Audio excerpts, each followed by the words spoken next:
This original WSRE presentation is made possible by viewers like you. Thank you.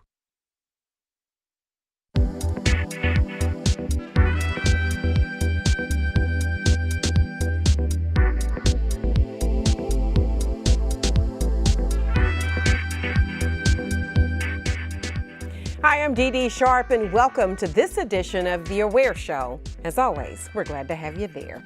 Well, it's 2017, and Aware has some exciting things planned for you this year. We'll get to that in just a moment, but first, let's talk about this program this evening. We're kicking off a new segment that will feature from time to time. It's going to be called Many Voices, One Community, where we will highlight various community initiatives by a diverse group of individuals who are trying to improve and enhance the quality of life for all of our citizens here in Escambia County. Well, tonight we're proud to highlight the Race and Reconciliation Initiative. And joining me here in the studio are the organizers of Race and Reconciliation. We have Ms. Julie Patton, who is a licensed clinical social worker and an instructor at the University of West Florida. And we're also joined by Ms. LuSharon Wiley, who's a Senior Associate Dean of Students, Director of Case Management Services, and a student ombudsperson at UWF's Division of Student Affairs. I want to thank you both for joining us. Thank you for being here. Thank you. All right, LuSharon, we'll get started with you. Okay. I want to know how you got started with race relations and reconciliation. Well, actually, the credit for starting Race and Reconciliation and coming up with the idea really goes to Julie Patton. She, along with social workers in her department at the University of West Florida, in response to happenings that were occurring all over America, and indeed some of the racial tensions we had seen here in our own Escambia County, caused her to want to respond, and they reached out to me. They knew of the work I was already doing with multicultural competence and Common Ground and some other things that I'm sure we can talk about later. And they asked me to join them, and I enthusiastically said yes. And so that's how this all began. Okay. And I kind of went to Sharon to give you a chance to just get caught up there for a second and they have a sip of water. Sometimes it happens to all of us. We just get a little choked up when it's time to get started. This all started because of you and some of your concerns that you had for this community. Tell us a little bit more about that, Julie. I think Race and Reconciliation got started in the summer of 2015. And the experience that all of us were having was that we turned on our television or went to our computers every night, and there were black men, for the most part, who were being shot by the police. And this was very distressing to watch. I became aware that it had been something that the African American community had been watching for a long time, but it wasn't something that most of the people in my social group had had much exposure to. And we were horrified. We were just horrified. And I think that many people that I knew, I'm a social worker, and many people that I knew began to look into the issues and do some research and find out about the disparities in the interactions of African Americans with the police, and the fact that many people were stopped frequently for reasons that really had very little to do with anything that they were doing, and sometimes had to do with things that they were, but the police responses often seemed out of proportion to anything that people had been doing. And so I was thinking about all this. I had gone to Tiger Bay, and Timothy Wiley and Chief Alexander, David Alexander, and the sheriff were talking about racial tensions in Pensacola. And Timothy May was talking about being stopped at gunpoint with his brother Lumen May down in Belmont de Villers when they were looking for property to buy. And as I listened to them talk, my distress about what I was seeing on the media intensified. And then over that weekend, Lumen May had a traffic stop in front of his office. And it was by a policeman who had misread his tag and wondered if he was really registered for the vehicle he was driving and so forth. And he was angry about it. And I could understand his anger. And so what I found was that, as I listened to my friends talk about it, people were focusing on Lumen May's anger and really not looking at the entire situation and the fact, as he said, that he had been stopped 101 times in this truck that he owned. And I started asking questions. I went to Fresh Market. I talked to one of the people who worked in the meat department. And I said, "Are you stopped by the police often?" And he said, "Yes, I am." And we talked a little bit, and I asked him if he could estimate how many times he had been stopped in the last year. And he said, well, that he had tried to move to a neighborhood that was more white and that really seemed like a safer neighborhood, and that really hadn't helped very much.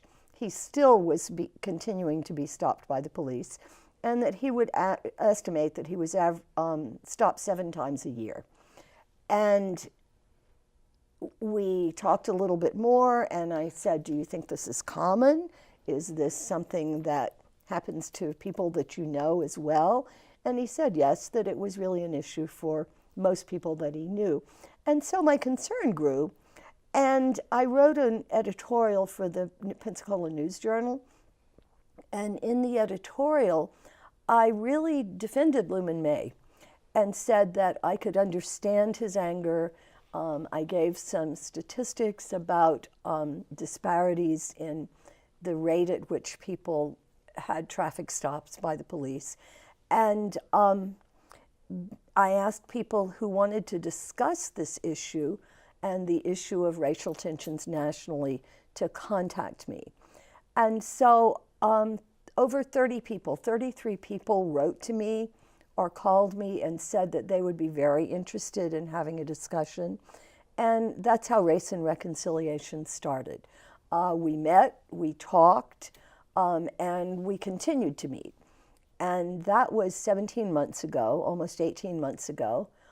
Since then, we've met 21 times. We've met at least on a monthly basis. We've had a couple of community meals, and then some casual meals where a few people just get together for lunch. And it's been really interesting and really an education for me, because I had not had the opportunity, or made the opportunity, let me say that. I had not made the opportunity to have these discussions with people who were of a different culture than I was. It was an eye-opener for you. And it really was an eye-opener. And what I'd been dealing with at the university for several years is from the Caucasian students that I was teaching, really the feeling that Martin Luther King had solved the problem of racism, was how they put it. They didn't see racism as being a factor in people's lives anymore. It was hard to convince them that it was. And I just saw a real need to highlight the issues of racism that really continue in this city and this part of the country, and to do something about it. And the numbers, one of the reasons why our producer really wanted to have you all on, and we're so delighted that you decided to come to Awares. We wanted to make people aware of what was being done in the measures of race, relations and reconciliation, but also because the numbers that you all draw with the various workshops that you have been able to put on, it's just been like hundreds of people. At one point, over 650 people have attended, and all for productivity in this area. And I'll get to some of those workshops and some of the titles and some of the things that you all have addressed, and we'll see why people have come out in droves to these seminars and that sort of thing. But for right now, since you raised the idea of education and that sort of thing, I just want to start with just a simplistic term for some of us, but for others who don't know what it is. When we say systemic racism, you used to say institutional racism, but now we've gone to systemic. Can you, either of you, kind of give us an idea of what this term actually means on the ground and running? Well, I think we can, and one of the things when we say systemic, systemic, of course, coming from the word systems. So there are systems in place that are perpetuated on a daily basis, and it's almost to the point sometimes that they appear invisible, and it's what we've become accustomed to. And for the person who is marginalized by those systems, it can feel very oppressive. For instance, I suspect that if we were to ask many people of African American descent and other race groups, if they've ever been followed in a store, or if they go to check out at a counter, the person in front of them might be asked for only one form of ID, another person might be asked for 2 forms of ID. And I have found that just to systematically happen. So it's things within our day-to-day lives that people experience that have become a part of the world in which we live.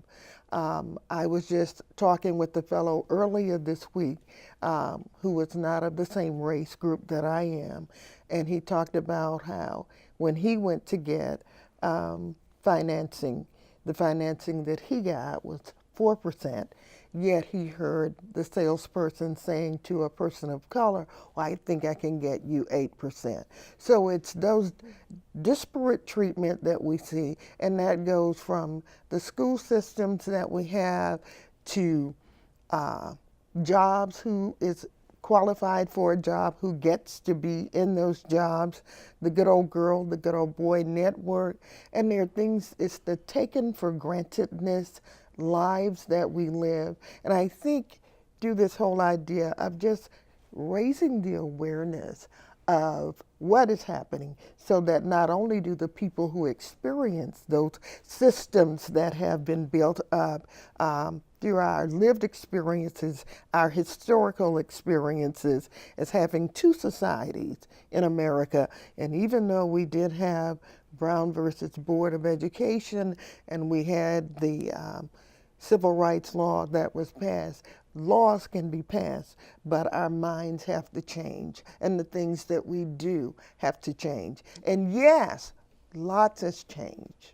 So much has changed. You say minds have to be changed. Yes. This is true through education, but Yes. hearts Yes. have to be changed. Hearts have to be changed. And Yes. you know, coming back to you, Julie, you said that many students, many youngsters believe that King did away with a took lot of care this of all with the civil that. rights movement. Yep, And absolutely. tell us a little bit more about that attitude of get over it, or it's done over and done with. What do you think? I think that people think that racism is an individual thing, and if they personally don't see themselves as racist, they don't really see it as a problem. But they're really kind of unaware of factors that affect large groups of people and really have a lot to do with how far they can go and how much they can achieve. LaSharon mentioned the mortgage issue, and that is certainly an issue.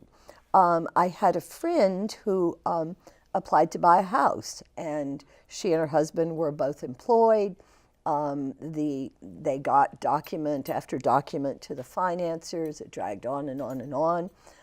Finally, after 6 months, really, of trying to get them qualified for this loan, they found through someone in the office that actually the entire packet of their application had been sitting in a drawer over the whole time that they had been talking. And so with that information, my friend took the packet that they had painstakingly prepared, sent it to Hartford and Connecticut, and got insurance within a week. And so basically, people are unaware of that. I certainly wasn't aware of that. When we had our first race and reconciliation meetings, we asked people to talk about what had brought them there, what concerns had brought them, and we found that there were concerns with the judicial system, with the education system, with the law enforcement system, with the culture and the leadership in the area. And when I analyzed that and divided it all into groups, what I saw was that really, in order for things to be different, no laws had to change. The legal privileges were already in place for people. But what was missing was an attitude of inclusion and acceptance and a willingness to facilitate the business of people living what we think of as middle-class lives if they had middle-class training and middle-class income. The other thing that I saw that was systemic is that when I came to the university, I came late. I had a long career in social work in the community, and then have only been teaching for 5 years. And I was really struck by the difference in the preparation of my African American students and my Caucasian students. It was very clear that for the most part, the Caucasian students had gone to better schools, were better trained, and better prepared. And it didn't have anything to do with the intelligence of the students. Some of my poorly prepared African American students were very bright and very able to engage in analysis and to read with interest and contribute to the class. But nobody had ever taught them grammar. They just didn't know grammar, for example. And so one of the things that I thought was important, since the white people I knew were making a lot of assumptions about why some of the African American people who came to their attention really didn't have as good skills, I thought that what I really needed to do was make a picture of institutional racism. And so that's one of the things that I did. I kind of prepared a graphic in which basically I have a black child at it's called the social inequality wheel. And I've got one with a black child, one with a white child, and one with an Hispanic child. Right. And I've collected statistics for Escambia County and for Santa Rosa County on those three worlds that a child is born into. And one of the things that I found, for example, is that in Escambia County, the average income for a black family is $29,400, whereas the average income for a white family is considerably more than that. It is $50,000. And so it's just very clear that if one family is managing on $29,000, another family is managing on $50,000, there really are going to be some differences in the way they can raise because their I can children. send my kids to a Absolutely. private school, where in yours, and not to say that public, because I've educated in public school. Great, I think I turned out great. Or But you can still, send you your can- children to Cordova Park School. Sure. You can drive them there. Sure. And what I also found is that 60% of the schools in Escambia County are still segregated. And that of those segregated schools, those what they're called now are majority minority schools. That of those majority minority schools, none of those schools has a grade above C. And 13 of them are on the list of the lowest performing schools in the state of Florida. Let's zoom in and focus here, because as we talk about some of the workshops and the various things that you all have done and the numbers that you have drawn for discussion and for people to become educated, you talk about the school to prison pipeline. And so that kind of goes hand in hand. And I'll let you just kind of start this, and then we'll come back to you with what you all have done with it. Well, I would have to just piggyback what Julie is saying. Just the disparities in income, the communities that we live in, the tax base within those communities, they vary so greatly. And because of that, you begin to see the outcomes that many students are less prepared. When you talk about the prison to pipeline, unfortunately, a number of our students of color, like students, drop out of school. Within the school system, a lot of times students don't see people who look like them. And there are assumptions that people make about students, again, getting back to systemic oppression, systemic racism, things that we think only because we've heard it over time, whether it's from media, from our parents, and often not from our own lived experiences, but we have stereotypes about what people can and cannot do. That is then reinforced and perpetuated in the school. The child feels marginalized within the classroom, and many of our students, by the time they've reached 9th grade, they're no longer in school. When you're in the street and you're uneducated, you have to have a way to get by. And unfortunately, that can often lead to doing things that are not within the limits of what the law says we can do. So when a lot of the children are then in that system because they're no longer in school, they're on the streets, they get into things that they should not. And even within the school, little things that happen in the school can be blown up and taken out of proportion, and the child then is arrested in that classroom, gets a record, etc. Now, one of the things we do want to say about that has happened in Escambia County, and Julie, I think you can speak a lot more eloquently on this than I, but the prison to pipeline, and we're now calling it just the pipeline to prison, and not including the schools as much. But they've been looking for ways, working with the justice group, the Escambia County Juvenile Justice Coalition, to work for ways to mitigate the impact of sending a child, having them being arrested, and then having a record, to find ways of still addressing issues within the classroom, but not taking them out in handcuffs and creating that.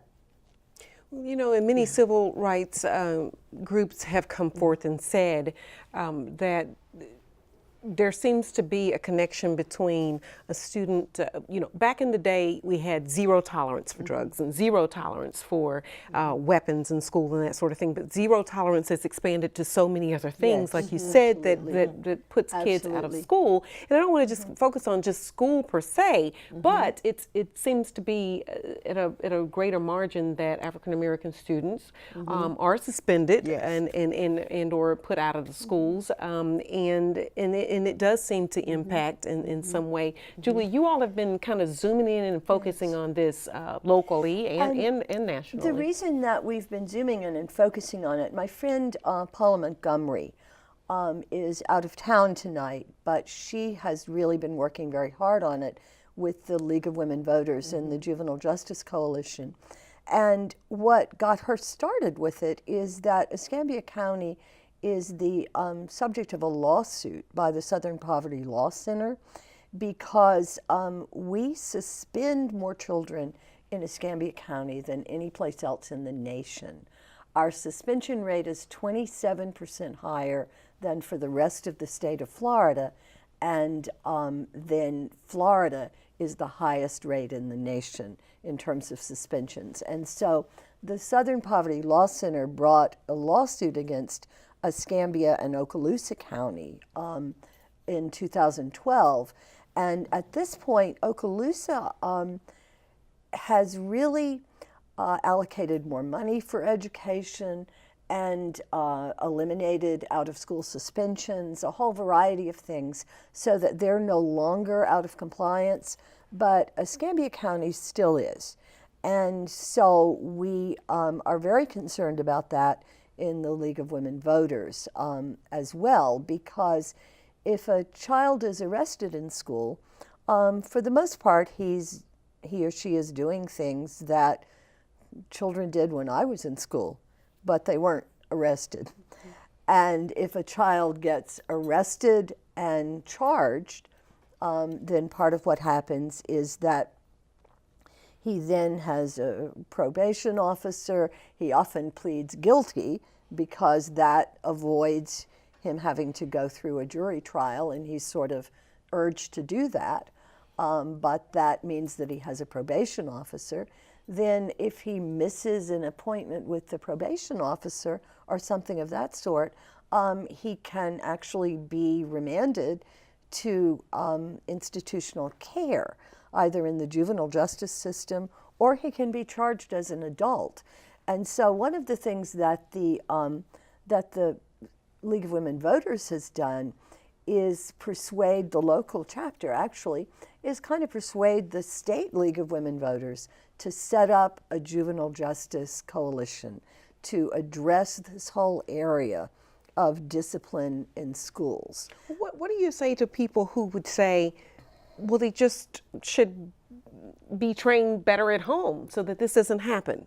You all have done some research to this effect as well. Can you just kind of tell us a little bit about that too? Because maybe there's just a disconnect with understanding the plight, maybe of some underprivileged kids. We're showing a movie about that on the 30th of January, and it's called Resilience. And what it looks at is what are called adverse childhood experiences, ACEs. And the ACEs are a list of 10 things that may happen to a child that have really lifelong effects. And they're things like verbal abuse, physical abuse, rape, divorce, a mentally ill parent, a parent with substance abuse problems, a parent who's in prison. And what a huge project by the Center for Disease Control has found is that if a child has experienced more than 4 of these things before the age of 18, then he's at increased risk of going to prison, of having mental illness himself or substance abuse problems. And dying sooner. And so there are lifelong consequences for many of these things that happen at home. One of the biggest problems is poverty. And when a child lives in an impoverished home, often the parent is working 2 or 3 jobs to make ends meet. The children are at times left unsupervised, or the parent is so exhausted that they're not able to institute the good parenting that they might otherwise have been inclined to do. Or the mother may be living with a spouse or a friend who's abusive, but have trouble breaking off that relationship because she can't afford to. She can't afford to maintain the household by herself. But aren't these by and large things that people go through? I mean, they are things that people go through, but the problem is that we're characterizing those things as trauma. And there's a new approach called trauma-informed care that tries to keep from re-traumatizing these children. And so if there's a 7-year-old who comes to school and is not paying attention, or goes to sleep at the desk, or kicks his leg against the table, or whatever, then they're not just doing it to be rude. No, they're not doing some it of their to be underlying rude. issues. They may have been in a situation where somebody in their family was killed last night, or where they had nothing to eat last night because they didn't have money to buy food, or where dad beat up mother, or they may be homeless, they may be living out of their car. And so what this approach is urging teachers and anyone who comes in contact with the child to do is to find out what's happening, find out why that child is being so disruptive, and essentially to say to the child, what happened to you? So would you, rather than calling the school resource officer and arresting so we'll talk about some of the things that we need to do for reconciliation for the sake of time in just a moment. Do you want to get to some of these workshops that you all have done? But for right now, would you say maybe more social workers in the school than Yes, maybe and police officers? the problem is that there was a tremendous concern in 15, 20 years ago about groups of super predators and so forth. And so what happened is there began to be federal funding for police officers in the schools, but of course there's not any federal funding for people in the schools to talk to children. And so I think at this point that our school district may have 4 or 5 social workers for the whole school district. Well, clearly, Hundreds that of kids for just a social few worker people. is not going to be on the premises when most things happen or when most kids are upset.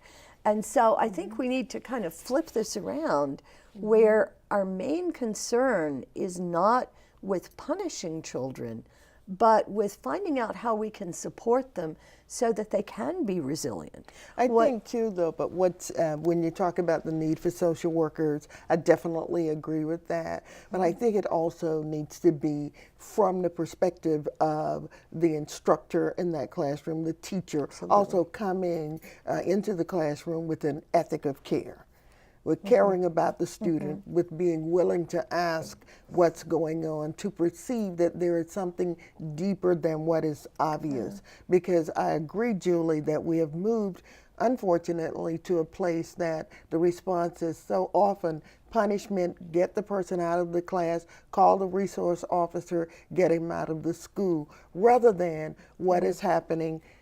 How has the student been traumatized, and what can we do to retain that student, to make their experiences in the classroom better? So I think it's not just the responsibility of a social worker, but it's you're right. community Sure. to respond. You know, and I guess there's just so much going on for our Yes. teachers. Yes. And by the time, you see the problem, it's already exacerbated and it's already to where they've got to do something right then and there. So, perhaps educating them on what to look out for as well. And I think educating the community as well in terms of what to ask for, because I think that if a community has one view of a population, then it may seem perfectly appropriate to call the resource officer and punish the child. But I think what we're losing sight of is that if a child gets into the prison pipeline, then that person statistically is very likely to be an unproductive member of society. And we're going to pay for it. And we will pay So why don't we invest? $100,000 a year. Yeah. Yeah. And if instead we invest in trying to find out what's wrong and give that child an opportunity to become a productive member of society, then we'll have somebody who's paying taxes. And basically what the research shows is that often when people in poverty really have the presence of 1 or 2 caring individuals, a teacher, a grandmother, a family member who actually has the emotional energy to support that child, it can really turn the situation around for the child. I, for one, am a strong supporter and have been and have seen the results directly of mentorship. Just being a mentor, giving a little of your time can go a long way with addressing some of these issues with our kids. I've seen it happen. I've had a mentor, a mentee for 8 years. She is a very productive member of society in the military, 2 years and counting now. So, that's really great. So just a little of your time. I want to talk a little bit about some of these workshops that you all have done, go hand in hand with what we're talking about. You've done one on criminalizing decriminalizing kids, the effects of mass incarceration in our youth. You've done workshops on social inequality and privilege in Escambia County. And there were many other titles in there. I'm just going through the many workshops and the top headlines of them. A discussion on racial tensions in Pensacola. You've done on educating yourself on issues of diversity. You've also done a few on just the creation of and legacy of Jim Crow in Pensacola. One of your favorites. Tell us some more about it, Sharon. That discussion. Jim Crow. There's a whole, there are layers here. So when we think of Jim Crow, I know a lot of people have said, well, you know, that was way back, that was back in the 50s and 60s, that's over. Well, there's a new Jim Crow. He's just come out in different clothing, but the end effect is the same. And I think all of the topics that you just spoke of really feed into. Now, for those who don't know Jim Crow, well, Jim Crow was a time in America where the laws were, what am I trying to say? The laws were unequal and separate. And so the way that people were treated was enforced by the law. So if I wasn't paid when I was a sharecropper on land and I never could pay off my time there, it was okay because white was right. If you're black, get back. Separate and unequal laws. And as you know, during that time leading up to that, many lynchings, what am I trying to say? The robed Ku Klux Thank Klan. you. The Ku Klux Klan, all of that was a very big deal and very prominent in America. So it was an America where the law and society undergirded the right to Back up the discriminate. buzz. Yeah. Not drinking at the same water fountains. Exactly. Those sort of things. Right, and so that was okay. It was a society, and even when I graduated high school, even though integration had occurred, you really weren't welcomed at the institutions that were in fact paid for by our taxes as well as other folks' taxes, but we weren't welcome. Many of us know about what happened at the University of Alabama, and a little known fact that I think is really interesting, it was so bad in terms of separate and unequal society that if I came out of school in the state of Georgia, Florida, Alabama, some southern states, they weren't going to let me into the institutions that were not made for me. The state would then pay for blacks to go to schools in Ohio, Pennsylvania, and other states. And that's why you will see a lot of the very senior African Americans who have graduated from Penn State, who have graduated from the Ohio State University. It's because southern states paid for you to go out of state. It was that bad. So entrenched in society was this whole idea of separate and unequal. After the civil rights movement, we're supposed to be seeing a coming together and equalness. And I have to say, we're not there. We're doing better, come on, but we're being not devil's there. advocate. We just had a black president. Yeah, and you know, it was interesting that Julie You know said what people were that thinking. Martin Luther King ended racism. She's heard her students say that. But I've heard people say, well, it's over. There's no more racism because we've had a black president. And yet, if we look at the data from the Southern Poverty Law Center, when President Obama took office, there were about 108 hate groups that they were tracking. Once he was in office, that figure rose to over 1,000 hate groups. And part of what we do at the university is a group called Common Ground.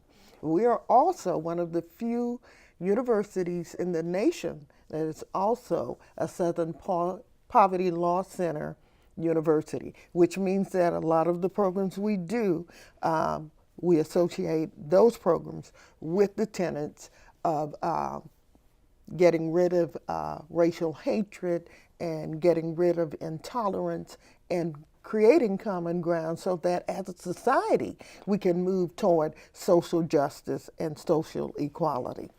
Now, let's get to a very big issue in all of this, and something that I know that you both welcome, and that's the faith-based groups that are getting involved. Because it seems that even when you think back to Martin Luther King Jr., who was a pastor, we think of how the church at that time was so involved in galvanizing people together and that sort of thing. So I know that even though you all have done a marvelous job at getting hundreds and hundreds of people to come to some of these seminars, you're looking forward to continuing your relations in terms of drawing in the faith-based groups as well. Well, we're incredibly excited because as Julie said, there's a program that I've been doing now for about 8 or 9 years, and it's called the Inclusion Spotlight.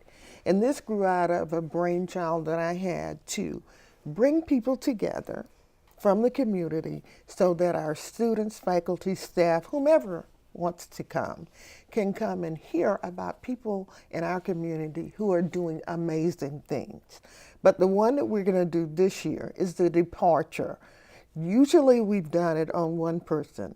The Inclusion Spotlight that we'll be doing on the 23rd of March is exactly what you've said. We're going to focus on faith groups, religious groups. So we're going to be bringing together different people from the community, Muslim, Jewish, Protestant, Presbyterian, Unitarian, and what we want to do inclusive, is as you mentioned. And in fact, the title is Creating an Inclusive Environment, an inclusive community, the intersectionality of peace and religion. It's interesting enough, Desmond Tutu and Nelson Mandela, when they were at work and amongst us, one of the things that they said, and one of the some of the things that they pushed, had to do with recognizing that there was a problem in the first place. Yes. You know, and that's part of the beginning of some of the finding where the answer is without truth, reconciliation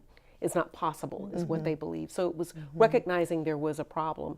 Obviously, the people who are coming to these events that you all do are recognizing that there must be some truth to what's going on. But then I guess we have to see the division line between what's myth and what's reality. And how can we get there? And then we'll talk about a few of the things that you can do if you would like to be a part of the reconciliation of getting to the heart of the matter.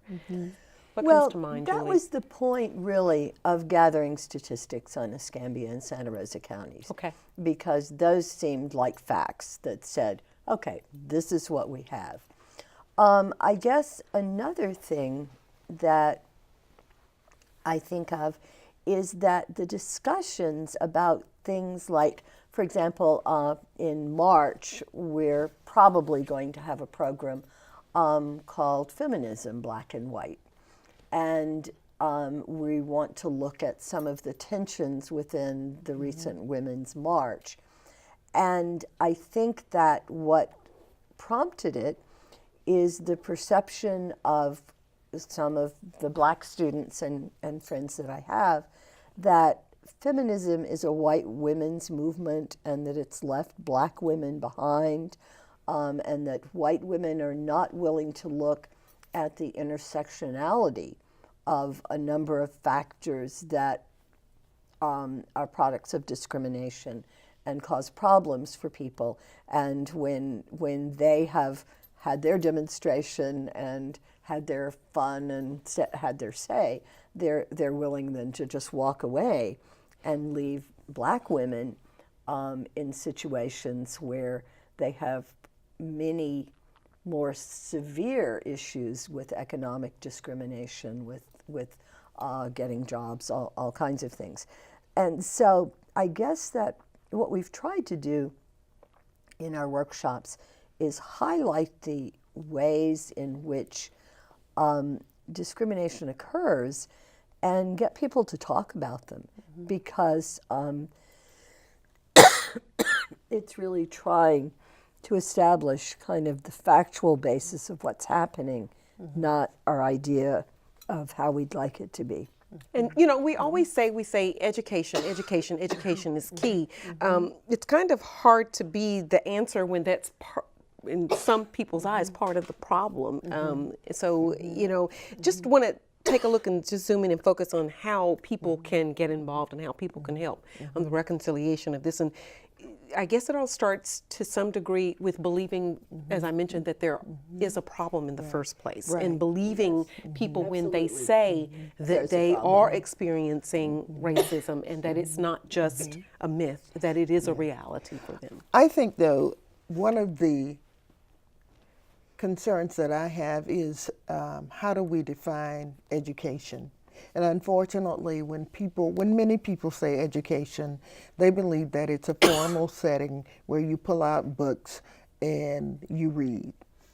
Education is so much more broad than that. And one of the things that we're doing through the various discussions we're having, whether it's race and reconciliation that is much more community-based, whether it's discussing the undiscussable, which is a forum that we have at the University of West Florida, where we talk about contemporary issues that students are concerned about, that we're all concerned about, that we fail to say something about. This creates the opportunity for students to engage with us and discuss. So for me, education includes beyond the formal classroom. It includes taking the time to create relationships with people who are not like you, being willing to ask questions of others, making yourself vulnerable to answer the questions that people are asking, being willing to hear something that you're not used to hearing and to not immediately reject it, but to take the time to digest it and say, could this be true? Is this what is going on? And then reading and researching for yourself. So many of us just take what the media says, what our friends say, and we found out through research that 80% of the news that our millennials get, 18 to 34-year-olds, comes from Facebook. We need to do better, folk. And people like me, the boomers, I'm looking forward to hearing some more about that along the way. We need to be more engaged and not always talk about how are we so different, but how can we create a space where we can all share. And that's what you have begun to do, and it has to continue. So for me, education is so much broader, and I hope I've touched on a few of those. You absolutely have, and that's what we've done for years here at the Aware Show, is educate people about the things that are going on in your community, problems, needs, and interest as well. And so when we talk about education and all that you just encompassed in that, in believing people in the first place when they say that they believe they've been discriminating, then we go to also noticing the difference in the way people are treated that may be along racial lines, noticing it, and then being brave enough to meet, as people are doing, and to do something about it. I think that whole idea of being an ally, and we talked just a little bit about privilege. I believe you mentioned that, but some of us have positions of privilege. And one of the things that we know is that once we know more, we're then empowered to act. And it is perfectly fine if you bring up, for instance, a topic, and then a man brings up the topic. They jump all over it and say, gee, that's great what he just said. It is my obligation to say it was equally as powerful when Dee Dee said it. So having each other's back, reinforcing it, and then echoing what is going on. And having shared voices with common vision. Yes, yes, we have to look at what is it that we want. And I believe that for this community and for America in general, we really do want social equality. We really do want people to feel that they're a valued part of this community. And if that is a vision that we share, then our voices need to move us toward that. We need to be willing to say it, but also to be agents for change and take action. What do you think you've been able to accomplish with your group and your discussions in your workshops and that sort of thing, Julie? Well, I think one thing that we've been able to accomplish is to highlight some of the areas in which we need to work. And as I said, there just was so much denial of that among the people that I knew, and so much defensiveness and so much of a focus on, am I racist? And you want to say, it's not about you, it's about the society. You don't have to defend yourself. Let's make a change here. I've learned so much. The first year that we did it was one of the hardest years that I've ever had, because I had to make so many adjustments myself in how I was interacting with people and in how I thought about myself. I thought that I was a pretty inclusive person, but I was also a very uneducated person, a well-meaning person. You know, what I read an article recently about what do you do about good white people, you know, white people trying to do good, you know. And I had to change my notions of what doing good was. I think that we've also really learned more about what it means to be an ally, as opposed to just going into a situation where there are some problems and doing what you think need to be done. I remember my friend Laura Edler, who teaches with me at the university. I remember her reaction to a whole spreadsheet that I made of the problems we'd identified and what we could do about it and Laura kept saying, how do you know that's what those people want? You know, and it hadn't even occurred to me.